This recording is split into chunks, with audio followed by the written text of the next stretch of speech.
We have the President and CEO of the New York Public Library, Dr. Anthony Marx. The floor is yours, sir. Well, first, thank you, Chair Kellner and Assemblymen Milner, Mosley, and Roberts for being here, and thanks also to the Speaker of the Assembly, Silver, and to all of your colleagues for all of your great work on behalf of all New Yorkers and on behalf of libraries. I'm Tony Marx, the President of the New York Public Library. I am joined here today by David Offenson, the library's Chief Operating Officer, and Mary Lee Kennedy, our new Chief Library Officer, amongst others. The New York Public Library, as you know, serves the circulating needs in the neighborhoods of Bronx, Manhattan, and Staten Island, as well as the research libraries for the entire city. Let me preface my remarks by acknowledging the great ongoing public debate in which we are continuing to engage here today. We have many critics of the plan, many concerned folks. Everyone, I think, in this room loves libraries and is trying to figure out what the best solution is. I'm sure that lots of opinions will be voiced, including those who think I am making a mistake of judgment, and I think that is exactly as it should be. I believe in public debate. There has already been significant change and improvement in our plans based on public input and debate. I expect that that will continue. We have submitted a written testimony. With your permission, I'm going to summarize it in my remarks, but it is available and presumably will be available to the public as well. As the Center for the Urban Future's independent study found, and as I think everyone in the room believes, there is no place that does more for more New Yorkers, for all New Yorkers, than the public libraries. It's about a lot more than just books. Though it is fundamentally about books. We are hubs of education. We circulate 66 million items. The three library systems of New York City recorded last year 40 million visits and 2.6 million attendance to our free educational programs. In every sense, usage of the library is up. I believe you have in your testimony the charts, so I'm going to turn these around to the public to see if that's all right.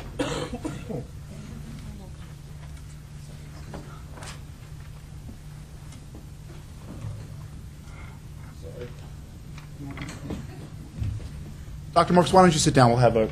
Well, I don't know what the best place just put it right there. Right there.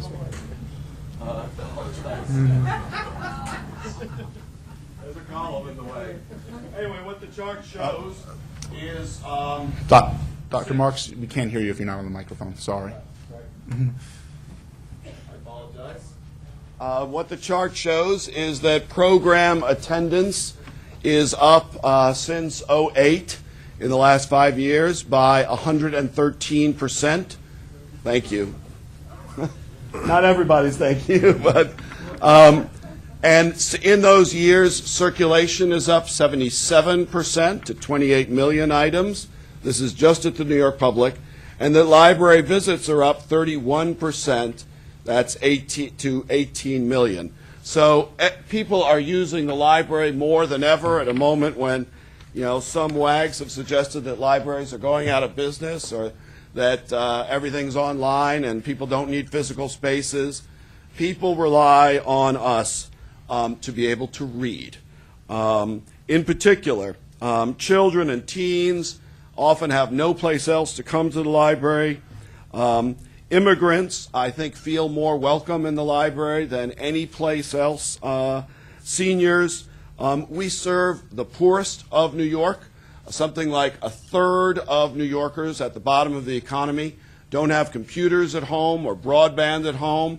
About a quarter to a third can't afford to buy books for themselves. The library is the only place that they can go to be the informed citizens and the skilled workers and contributors to society that they want to be and that we all need them to be. Again, the measures of use are significant.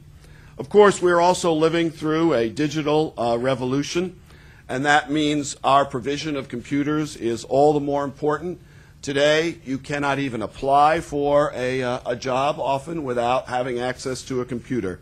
So we are currently in a 5-year project to replace all of the desktops and laptops at all of our locations so that they are up to date.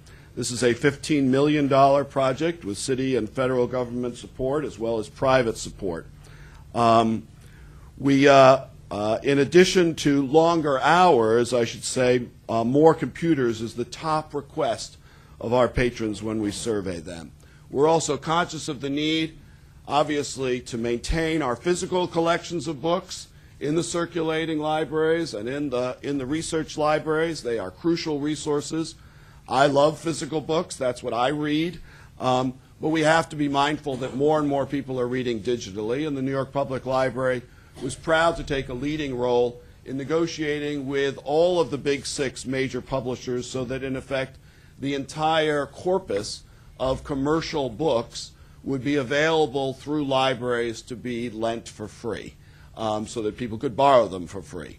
Of course, we have to buy them from the publishers. That's as it should be, but we have to make sure that the digital revolution doesn't leave particularly the bottom of society's economy out of access just when that transformation, if people choose to read digitally, should be increasing access. And we're proud to be playing a leading role in exactly that way.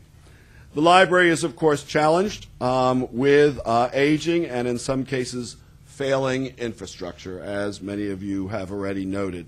The system-wide capital needs aggregate into the hundreds of millions of dollars, and I'm sure my colleagues in Brooklyn and Queens would agree. And I think the users of branches that are not at the standard that they should be would also agree. We've seen a sharp reduction in both city and state funding since 2008, something in the area of 18% discretionary funding decreases. We are, of course, heartened by the fact that the mayor and the city council agreed just yesterday, I think formally, for the first time in 5 years to have a full restoration of the proposed $106 million of cuts to the 3 systems. That is great news. We hope to build from there, but let us recognize that does not bring us back the cuts that we have seen over these years. Over the last decade, the library has, of course, been reviewing all of its facilities. It is responsible and necessary for us to do that.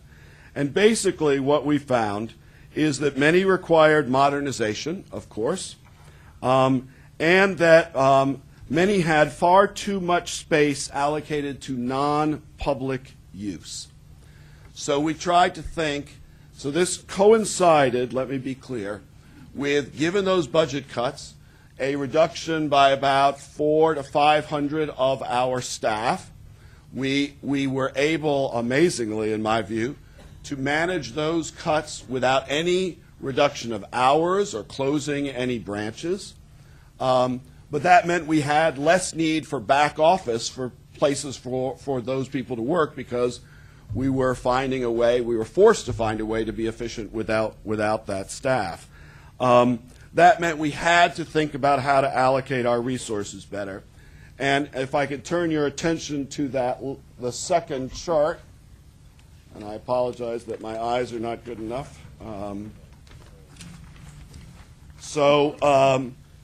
This is a chart that refers to the overall system changes since '05 of public space, branches, and non-public space in our systems.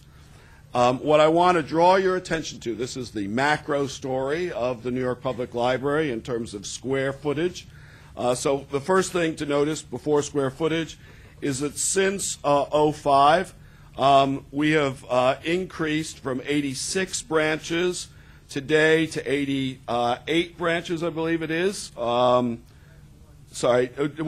be 91 branches as soon as the next 2 that I will describe are coming online. So an increase in the number of branches. The next line that you'll see is that non-public space, particularly staff space, will decrease within the next year or so, or with the plans that we're proposing, by about 500,000 square feet.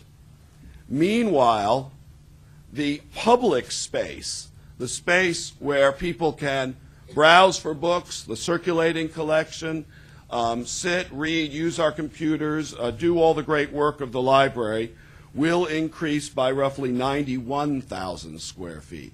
So the large macro takeaway of this story is an increase in the number of branches, an increase in the number of public space, and a decrease in the non-public space, basically to be more efficient to use our resources so that we can reallocate them to hire more librarians and buy more books. So I just want to be clear about that macro story. So let me get into some specifics that have been asked about and that people are concerned about. I'm going to go through some of the historical moves more quickly so that I can then tell you a little bit more about where we are and what the plans are at this point. But happy to come back and discuss those historical moves as you wish. So we did sell in roughly 2007 the annex, which was on West 43rd Street, in effect a warehouse that we owned, and that we relocated all of those activities to a state-of-the-art warehouse in Long Island City, an area with much lower real estate costs. Basically there we created a state-of-the-art library preservation lab, digital scanning, book and manuscript processing, and I'm proud to say the largest and most efficient automated book sorter in the world. That sorter actually has proved to be an incredibly useful and powerful investment on at least two fronts. We can now work with the Brooklyn Public Library so that their books can be sorted by the same machine in a joint venture that is saving both systems over $1 million a year each, and providing more effective sorting.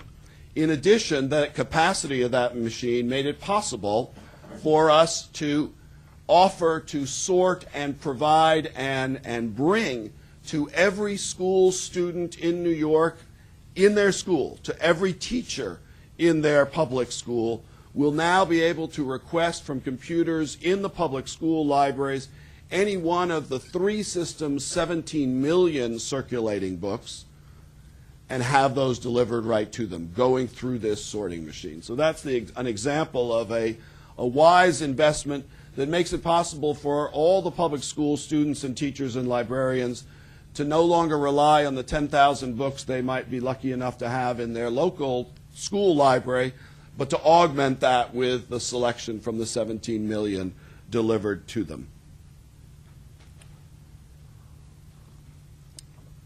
The next example already cited is the 53rd Street Library. In 2007, the library sold the Donnell branch, and I think you have accurately described the travails of what happened thereafter.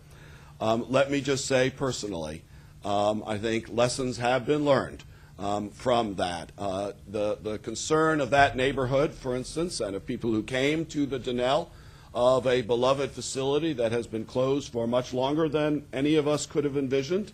None of us envisioned, obviously, what was going to happen to the economy, is a lesson that we take very seriously. The new Donnell Library, the new 53rd Street Library, will open within 2 years. Construction is now underway. We believe it is a fabulous design. There are three major changes from the Donnell that many of us used in our youth or until it was closed. One, a huge amount of the space there was non-public space. It housed back office operations of the library, including the information technology office. Those were relocated to less prime real estate than 53rd Street off of Fifth Avenue. In addition, we relocated the language and the media collections that were housed there. And we did that because we found that by moving the language collections to the mid-Manhattan and the media collections to the Library for Performing Arts, the use of those collections has escalated many-fold. That those facilities were able to draw larger users to those important collections. Again, I am happy to return to the questions of Donnell as you wish. Let me turn then to the proposed renovation of the 42nd Street building. The vision here, what drives us, is a vision of taking the most beloved library building, perhaps the most famous library building in the world, at the crossroads, central crossroads of Manhattan, that is currently has 30% of that majestic building open to the public. 70% is not open to the public. We want to flip those. We want 70% of this incredible building to be open to the public. We want to make publicly available rooms that should have been open for decades. We want to bring back into this building, as was true for the first 60 years of its history, the circulating library. We want to do that because the librarians and others have suggested having in one facility all possible uses of the library, all public uses of the library, by more than doubling the public space, will make it a more powerful institution for doing the library's work. And we propose to do that without changing, without altering any of the existing public space in the building. The spaces that we love on the ground floor, the Bartos, or the first floor or the second floor, and the entire third floor, every space that is open to the public today will not be altered in the plan that we are proposing. We have some real issues that we need to address. The Mid-Manhattan Library has 1.5 million visitors a year. It is our largest circulating library. It is physically failing. Its mechanicals are failing. In addition, the bookshelves at the back of the main building, beloved icons of 100-year-old technology, are no longer serving to preserve the book collection. The expert preservationists would tell us that they have a metric of years of expected life of books in the existing conditions of, in this case, almost no humidity or temperature control. That metric is 44 years.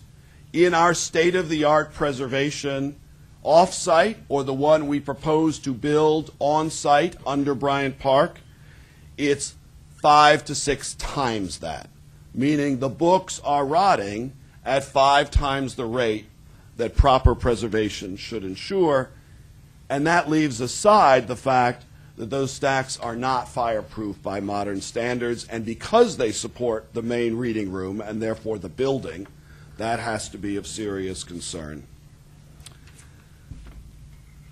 In the proposal, none of the exterior landmark spaces will be altered, and the New York City Landmarks Commission, by an almost unanimous vote, endorsed this plan. Instead, we will be modernizing our largest, busiest branch library. This is about giving the users of the most used circulating branch library with the largest circulating collection available to New Yorkers, giving them a facility that physically and mechanically functions and is as inspiring as it should be, rather than falling apart around them. And in doing so, we expect to see public use of this building certainly greater than we have now, because the Mid-Manhattan and Sybil users would be joining us.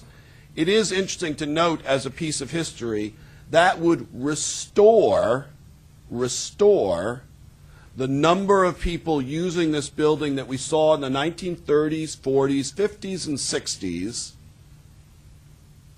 We had over 4 million visits a year in some of the years, particularly in the 30s, and then in the 3 million range. We'll be going back to that, but with more than double the public space that was then available. In addition, I want to just be clear, in this plan, the Mid-Manhattan Library and Sybil would never be closed. Never be closed. They would simply move, not simply, they would move when the new facility, a great new facility, is available to them. And in that single facility, we'll have all these great uses, and our plan is for that facility to be open most nights till 11 o'clock at night. Now I'm going to divert from my testimony for just a minute, if I may, Mr. Chairman. Go right ahead. I have read the criticism, and we continue to review and to revise the plan. We have attended many meetings. Critics who have requested meetings have all been met with. We've met with community boards.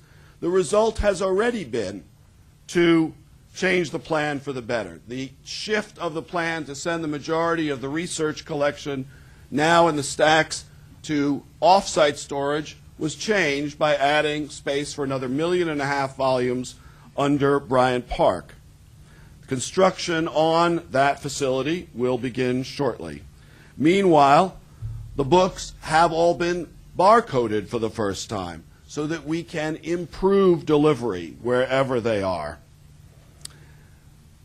We also are working hard to make sure that those books that are off-site, and we've had 4 million books off-site from the research collection for decades, is improved. Our metrics tell us that today 85% of those requests are fulfilled within 24 hours. You can request them online the day before, so you need not wait. And our intention is to maximize whatever books do need to go off-site, that they be available, those books that are available instantly online, so that even if you have to wait 24 hours for the book, you can see it on a screen before then. The financing of this plan has been much discussed in public meetings as well as online and blogs on our own website. Let me be clear. The money for this plan has not been raised. It is generated by the plan. In other words, let me be clear. The $300 million budget of this renovation plan is covered by, in fact, more than covered by, $150 million designated by the city mayor and city council, the sale of the Mid-Manhattan and Sybil, which are only possible if we find a better home for them and avoid closing them, and the fundraising that we think we can do for this project. Indeed, those together produce roughly $450 million, if not, in my estimation, more. If you add to that the operating savings, the efficiencies without any layoffs of combining 3 facilities into one, of roughly $7.5 million a year of savings, we will complete this plan, have a better facility, double the public space, and in effect have added the equivalent of $300 million to our endowment. And we can use those resources, the $15 million created annually by a $300 million addition to endowment, to buy more books and to hire more librarians. But we know that there's skepticism about our numbers. We've certainly heard it. Therefore, we understand that this plan needs an independent cost estimate, and we will provide one as soon as we have an actual architectural design that can be assessed. We are as eager to do that as quickly as possible as anyone, but we have to get it right.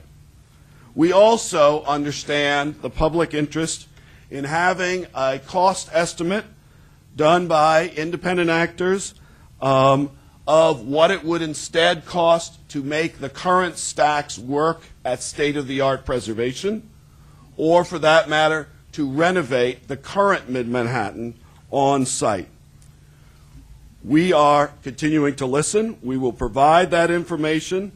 We would love to do it sooner. It looks at this point like we won't have all of that complete till the fall. As soon as we have it, we will make it public. Let me make one further statement about the architecture here. We released in December schematic renderings because the Landmarks Commission wanted some idea of what it would look like inside, even though that's not a landmarks issue. We have heard the concern, the criticism of architecture critics, of architects, of others, about that rendering, which was never intended to be a design. And we are working with, it is not a design. We are working with our architects to come up with a design for this new space that incorporates as much as possible of the historical stack material. Again, as soon as we have that, we will make it public. Let me do this last part very quickly. We have, over the past decade, invested $300 million in dozens of projects in 50 locations, and we anticipate spending another $125 million. Highlights, given that chart, of number of branches. We've just reopened Stapleton on Staten Island with a 7,000-foot square addition. We are nearing completion of a new branch in Mariners Harbor, 10,000 square feet in Staten Island. We are working towards a new branch in Rossville, approximately 11,000 square feet. We are about to finish renovation on the Washington Heights branch. We are in the process of relocating the Roosevelt Island branch and will double its size. Other recent branch additions: Mulberry Street in 2007, Battery Park in 2010. We completed a major renovation of the St. Agnes branch on the Upper West Side. We opened a new branch in Kingsbridge in the Bronx in 2011. We closed the Fordham Library, which was 27,000 square feet in the Bronx, and opened the Bronx Library Center in 2006 with triple the overall space. And we are currently in phase 2 of a major renovation of the Schomburg Center for Research in Black Culture in Harlem. And in May 2010, we reopened the Highbridge Library after a major renovation. Let me stop there rather than do the conclusion, and happy to take any questions. Well, thank you, Dr. Marx, and I think there'll be a few questions, but I just want to appreciate the fact that you are here today, that you are trying to be as transparent as possible. Me and my staff appreciate the tour that you both gave us of 42nd Street as well as the Thompson Avenue facility. I think the efficiencies you've brought to the library in saving money has been terrific, and I don't think people recognize what it has meant for the public at large, because it is so much of it has happened behind the scenes. That being said, I think your description of the Central Library plan leaves me with more questions than answers. You have a plan, but we're not sure how much it costs. We're not sure how much money it's going to raise, or if the amount of money that it's going to raise is going to be able to pay for it. You seem to think that there's going to be left with an endowment, but we're not actually sure yet how much it's going to cost to renovate the stacks. Sorry, that is why the plan is not currently physically underway. The analysis continues, the design continues. It will all be made public.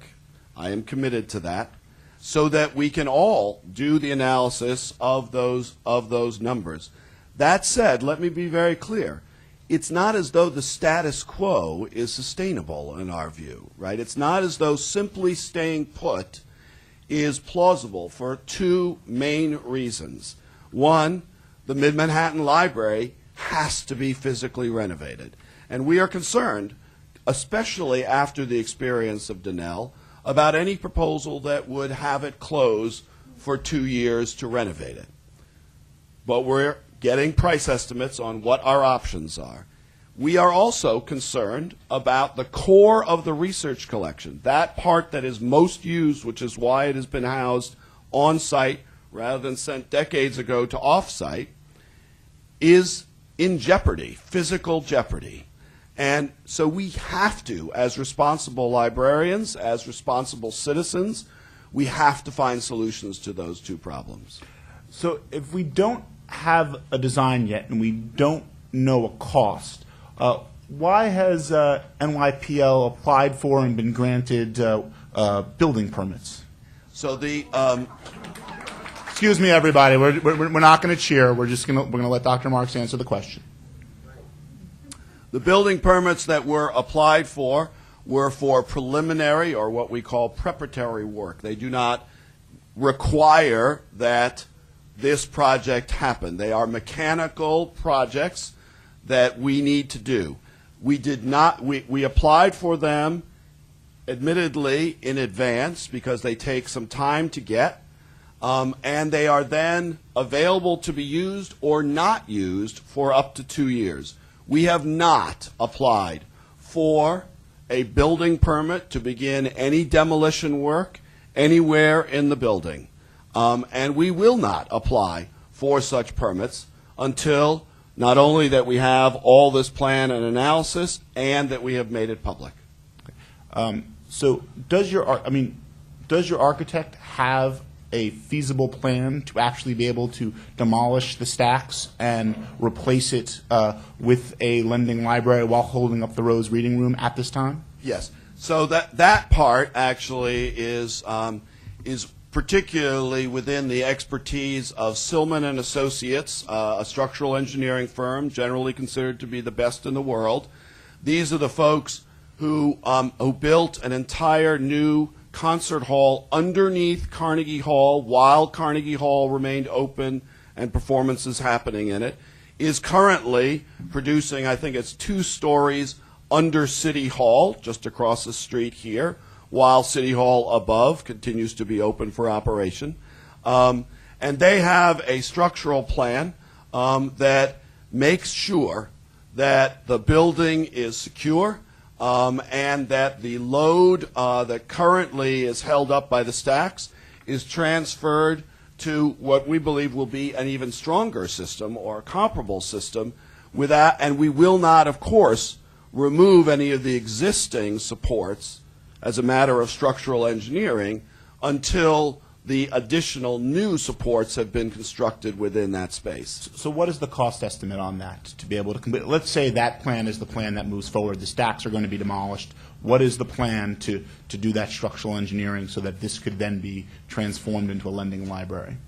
So I'm afraid I know that the budget that we have for the entire project, which includes the renovations of rooms in the historic part of the building, that includes the demolition of the stacks, the building of the new structure to support the Rose Main Reading Room, in reverse order than I just said, and the construction of the new Mid-Manhattan and Science, Industry, and Business Library overlooking Bryant Park in that space.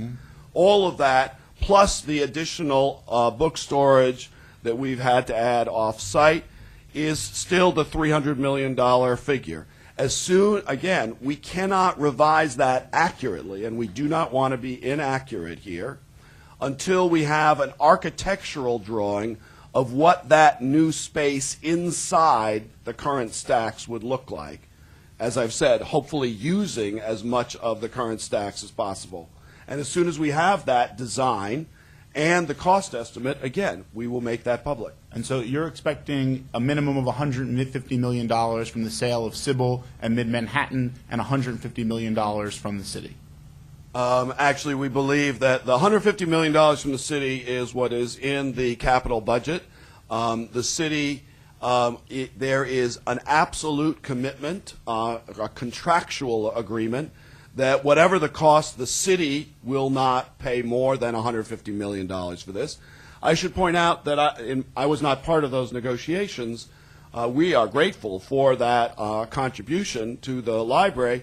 I believe it was motivated by the city's obligation or responsibility to maintain the circulating libraries, and in this case, to provide a beautiful new home and one that is mechanically functioning for the largest, the crown jewel of our circulating library system. The estimates at the moment for what the sale of Sybil and Mid-Manhattan would generate are probably in excess of the number that you have described. And so that's where you're hoping to get another $300 million for an endowment? Sorry, I'll go through that math again if you want. And again, happy to do this in any way that people would find useful. $150 million from the city, right? If you take the sale of Mid-Manhattan and Sybil, right, we estimate that around $200 million. I believe actually it will be more. In addition, we have projected fundraising possibilities around this project. We've budgeted that in the area of $150 million. I believe that will be more. And there's the operating savings, roughly $7.5 million a year by the consolidation of 3 facilities into one grand facility that, given our spending rate of 5%, is the equivalent of another $150 million of endowment. That's how we get to solving a set of problems that cost $300 million, our current budget, and still have $15 million more a year to spend, which is the equivalent of a $300 million addition to our endowment. Well, Sybil and Mid-Manhattan are pretty prime real estate in the city of New York. If Mid-Manhattan were to be sold, do you know as of right what could be built, what size building could be built there? So the Mid-Manhattan, we have explored that. And of course, when we sell the Mid-Manhattan for the largest amount that we can get for it, and happy to discuss that as well, we will make sure that any potential developer will be aware of every possible additional use, because that raises the value of it. The current zoning allows for, I think, only 5 or 6 floors higher than where it is, if that proves to be economically viable. The Mid-Manhattan is not, for instance, in the current proposed Midtown East zone, because it is on Fifth Avenue and therefore would not allow for a much higher tower to be built on top of it. Okay. I was going to ask about the East Midtown rezoning. There have been a lot of questions about the sale, and you obviously have some pretty heavy hitters on the board of New York Public Library. What assurances, what are you guys putting in place to ensure that we don't have a repeat of Donnell, that we don't, that there isn't a sale to somebody who, may have some inside information, that we maximize the money we're getting for this piece of property if we're going to sell it? So first, let me be clear. The New York Public Library has vigorous and public conflict of interest policies. No one can bid on such a project if they are connected to the library, for instance, as trustees you asked about. If they're connected to any of these companies, that would be not only publicly disclosed, but we simply would not permit that. The other mechanism that we have used and would, I think, continue to use is we hire agents who are experts in selling major real estate, and we move around to different agents, again, for the kinds of reasons you described, and those agents earn fees based on how high a price they can get. So we look for an arrangement that creates a maximum interest in people who help us to sell to maximize the return to the New York Public Library of any asset like this that we would sell. And of course, given these assets, given the value particularly of commercial real estate on Fifth Avenue or Madison Avenue, we expect to maximize that return for the future use of this system.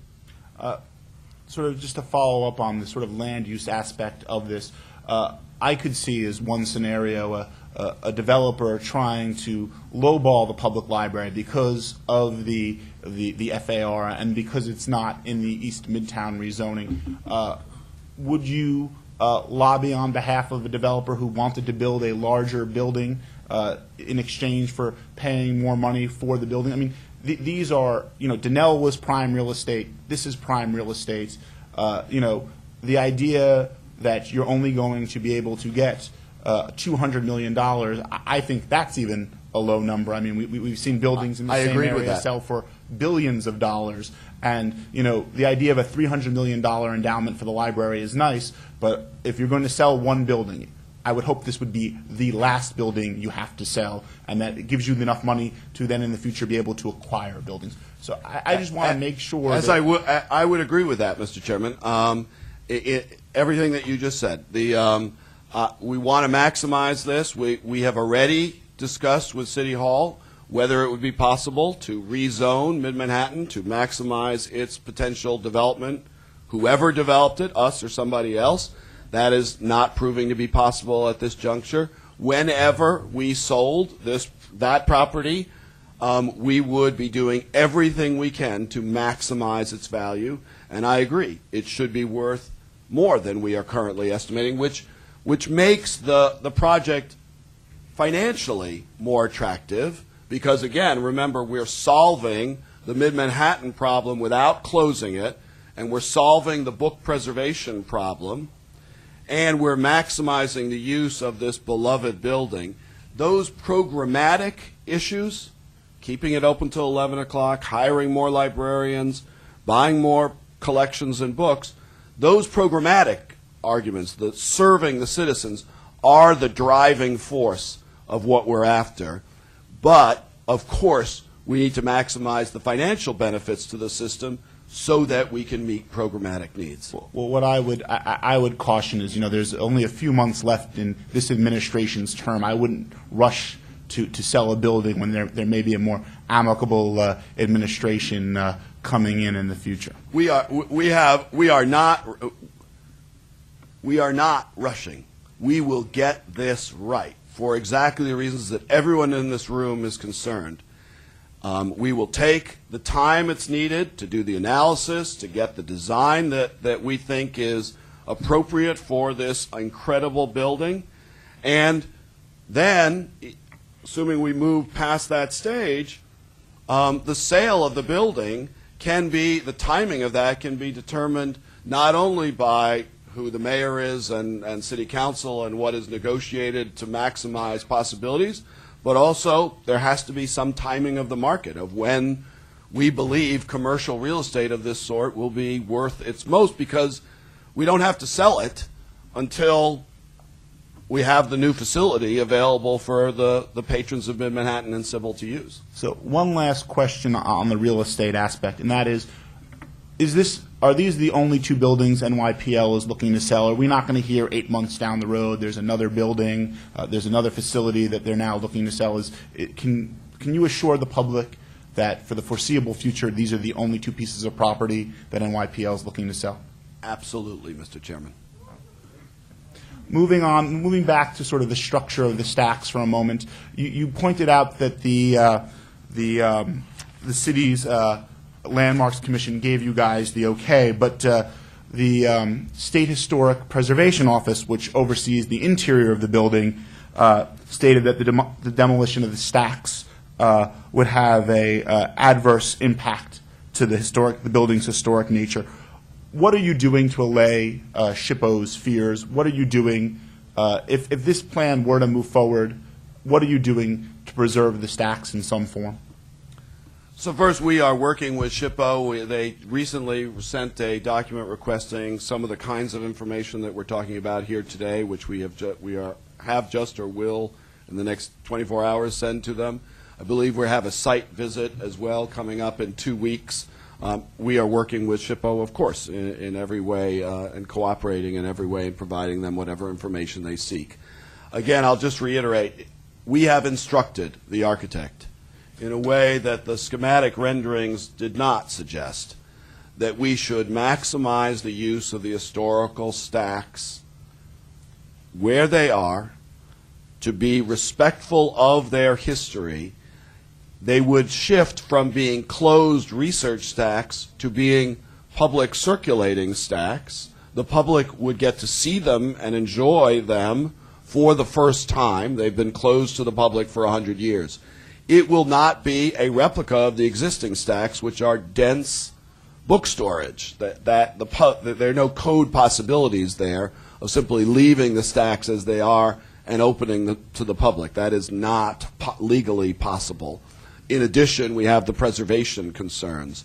And we have to be mindful of future flexibility. We want to design the greatest library we can for today and for the next 20 years, but we also have to be mindful that 50 years from now, 100 years from now, needs are going to shift, whether it's more bookshelves, less bookshelves, whatever that is. But the architect he's under instruction, but also excited about the possibility of finding a design that incorporates the historic material of the stacks and make it available to the public to enjoy for the first time as much as we can. So I understand that we're expanding under Bryant Park, and it really is, BIPSI is a really amazing project. I had the opportunity to tour it. How many books that would be removed from the stacks are going to end up in storage in Princeton, New Jersey? So we currently, so let me be clear, we're now talking about the research collection, the closed collection, not the circulating collection. And that collection includes millions and millions of items of archives and unique documents and special collections and rare books and prints and photos and maps. None of it is moving from its current preservation facilities in the main building on 42nd Street. Nothing, okay? None of I'm not talking about the books yet. I'm talking about everything else, because we have millions and millions of other items that the public gets to use and enjoy and learn from. The research collection of books of the library is roughly 8.2 million books, though we buy about 100,000 more books every year. We have had roughly 4 million books in off-site storage that we share with Princeton and Columbia, because all great research libraries do this, for decades. There simply isn't physical space for all of those books at 42nd Street and Fifth Avenue. So the librarians have chosen for years what books are least likely to be in demand and kept them safe, in fact, safer than we could on 42nd Street because of the preservation problems, to off-site. Currently, 4.2 million books, or there have been 4.2 million books in the main building, with, again, every year, about 100,000 sent away. The plan that we are proposing, by adding a second level under Bryant Park, allows us to keep on site roughly 3.2 million of that 4.2 million. And to do so in preservation facilities that are 5 times as good as what we can now have the majority of those books in. The majority of the million books that therefore have to go on site will be books that are currently digitized so that you can read them online instantly, anywhere, and then recall them if you want the physical backup within 24 hours. But again, we rely on our expert librarians to make those judgments, as we have for decades. Thank you, Dr. Marx. Assemblywoman? Yeah, just a comment and two brief questions. You mentioned at 42nd Street, the stacks, the shelf life for books is about 44 years old. I just have to tell you, I have books at home that are older than 44 years. The two questions. As do I, Assemblyman. I have 2 questions. One, you mentioned that sorting system, I think it's in Long Island City. Exactly. That will save both BPL and NYPL about $1 million a year. More than. More than. And what kind of dollars are those? I mean, capital dollars, operating dollars, how does that break down? Those are operating dollars. Operating dollars. So and again, it's an example of coordination between 2 different systems in this case, so that both systems can gain efficiencies and therefore use the savings to hire more librarians and buy more books. And although I don't represent Queens, my next follow-up question is, Queens Public Library going to be asked to join? Is this a possibility? Would it then save them additional dollars as well, or? They are most welcome. All right, I'll convey that message to them then. And then the other question. They know. They know, okay. They know. The other question I have for you is you mentioned the restored cuts just, I think, last night by the City Council. I mean, when it was finally agreed on. But can you speak to the Manhattan Borough President's contribution to your system? If you're aware of what it is or how it's, is that part of that $150 million that you're getting from the city, or where does that come from? Sorry, I apologize. With the borough president's $1 million sort of designation for this renovation plan, the total, therefore, of city funding is $151 million. I apologize. And I just want to make sure that I heard that right. So what's the piece that's coming from the borough president of Manhattan? $1 million. $1 million. I thank you very much. Can I? Thank you, Councilman. Assemblyman Mosley? Thank you, Mr. Chairman. Dr. Marx, upon the subsequent flip from 30/70 to 70/30, what's the projected annual revenue from that eventual switch from 70 to 30 annually, roughly? I mean, the revenue, again, that we are projecting by this plan is roughly $15 million a year with the plan completed, so with the capital spent to make the plan possible.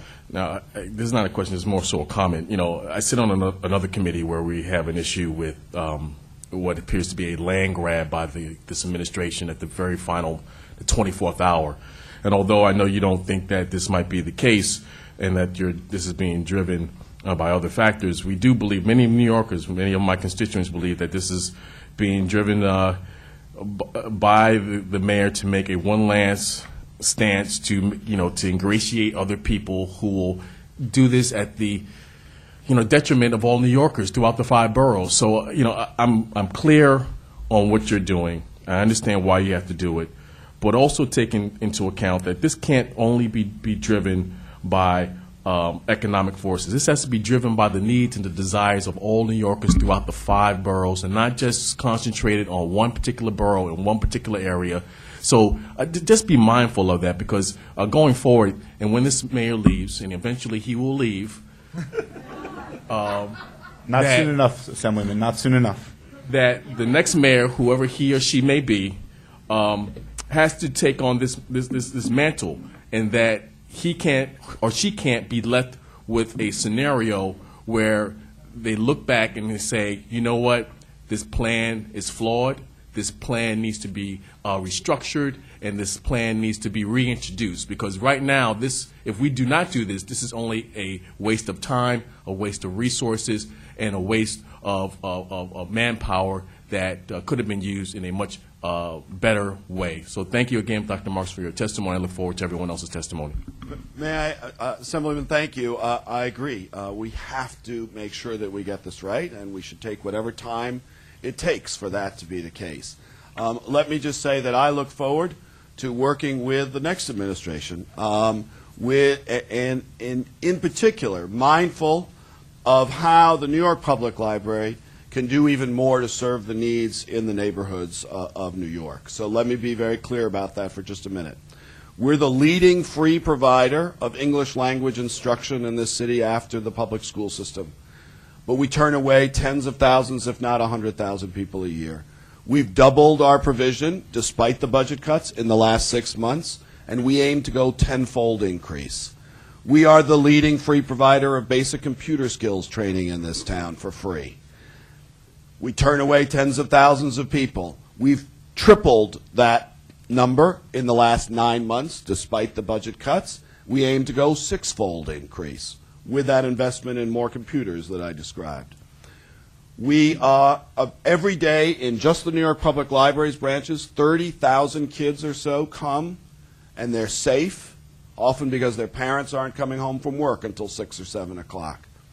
And that's great that they're coming and that they're safe, but we should be the most innovative and potentially largest after-school program in New York to help boost student achievement. And as I've already said, we are on the way to becoming the circulating library for the entire public school system, the largest public school system in America. There's more for us to do. And I am clear with the City Council, with this mayor, I am clear with the candidates for office who are coming in thereafter, that we aspire to do that. I know that my my library colleagues in Brooklyn and Queens join in that aspiration. We all want to see the hours of our branches open more. We want to see more educational programs.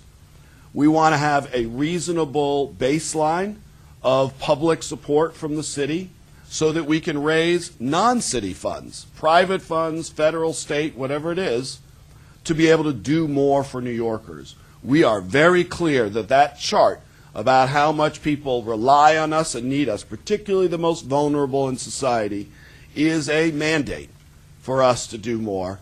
And we will do that in this administration as best we can, and we'll do it with the next administration. Well, looking forward to that, Dr. Marx. I just don't want this to be a time in which we find ourselves racing against the clock in an effort to do the bidding of one particular administration over the will of the people. Assemblyman Roberts?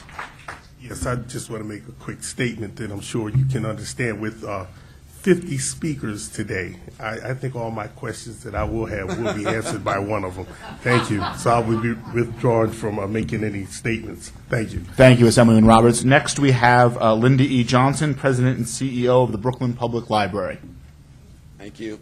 Thank you, Dr. Marx. We really appreciate your time today and being willing to answer all the questions. I appreciate your time. I appreciate everyone being here because of concern about the library. And while I have a retiree event of librarians I will have to get back to, I'm going to stay as long as I can so that I can learn from as many of the comments as there's time for. Well, Dr. Marx, give all those librarians our best, and thank you for keeping the conversation going.